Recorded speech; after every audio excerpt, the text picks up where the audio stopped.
राष्ट्रीय शक्तीपीठ महामार्गाविरोधात सांगलीत विरोधकांनी एल्गार पुकारलाय। कामेरीत आयोजित मेळाव्यात विरोधकांनी सरकारवर जोरदार निशाणा साधत शक्तीपीठ महामार्गाला विरोध दर्शवलाय।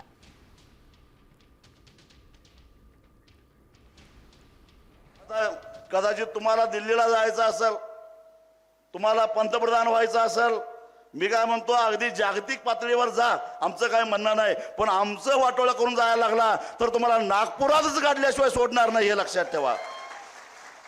आमचं वाटोळं करून जाताय। आषाढी एकादशीला किती गर्दी जाते, सगळे मार्ग फुटलेले असतात।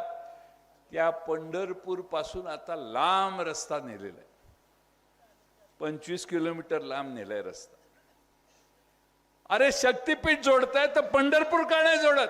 पंढरपूरला तुमचा रस्ताच जात नाही। सगळ्यात मोठं शक्तीचं शक्तीपीठ पंढरपूर आहे, तिथं रस्ता तुमचा जाईना झालाय। मग हा शक्तीपीठ आहे का शेतकऱ्यांचा शक्ती काढून घेण्याचा शक्तीहीन मार्ग आहे?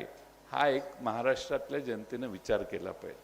आम्हाला विधिमंडळामध्ये जयंत पाटील साहेब आम्हाला लॉबीमध्ये पक्षाचे आमदार भेटतात, त्यावेळी सांगतात बरोबर आहे तुमचं, तुम्ही विरोध करा। अरे मग विरोध करा, तुम्ही का गप्प बसतासा?